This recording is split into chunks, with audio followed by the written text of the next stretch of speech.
Look at the way two magnets slam together. There is no hesitation. It is an immediate, violent physical reaction. The lyrics start with this exact imagery, the magnet and the metal, to describe an irresistible, instantaneous pull. Inside that pull, the narrator describes a state of sensory overload. His heart rate isn't climbing because of what is happening, but because of what he's thinking about doing. This chart plots the trajectory of intense attraction. The natural instinct is to follow this curve, spiking straight up toward immediate gratification. But here, the curve hits a wall. The narrator issues a command contradicting his pulse. We cannot do this in a rush. By forcing the pace to drop, the strategy changes. The song suggests that the ultimate payoff isn't found in speed, but in the deliberate slowing down of the entire process. Holding back a natural instinct creates a reserve of tension. The rest of the song demonstrates how to use that tension, showing that artificially constraining an impulse can increase the weight of the eventual payoff. This progression starts at a distance. The strategy is rooted in patience, with the narrator noting he has been looking at you for a long time. He moves from passive observation to active preparation.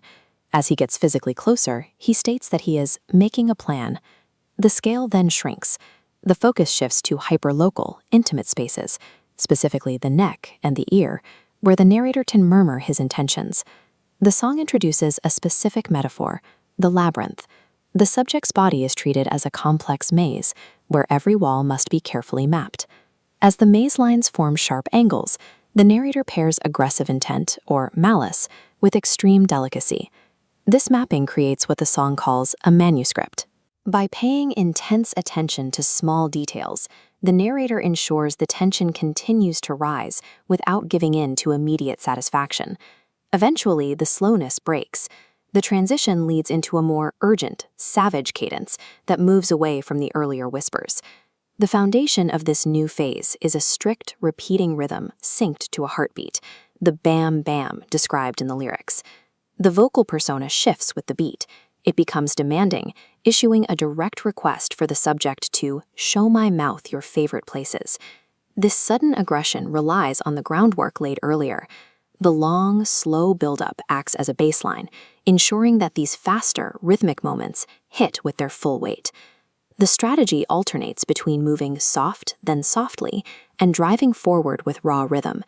This constant switching of gears is designed to wear down any remaining inhibitions. All this pacing leads to a state of absolute release.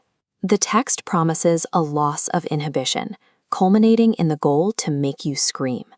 That physical release is paired with a psychological surrender, making the subject forget your last name. It's the total removal of the ego in favor of the present moment. The narrative then expands its scope. It moves away from the private spaces of the body and steps out into a literal geographic location. The climax happens on the shores of Puerto Rico. The environment mirrors the emotional peak, with the text stating the ocean waves themselves are screaming. The lyrics mention a seal staying with the subject. After spending the earlier phases signing the walls of the labyrinth and treating the body as a manuscript, this final mark acts as the conclusion to that physical documentation.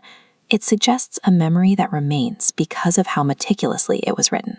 By following the specific rhythm of the lyrics, step by step and little by little, the encounter moves from a fleeting impulse to something far more permanent.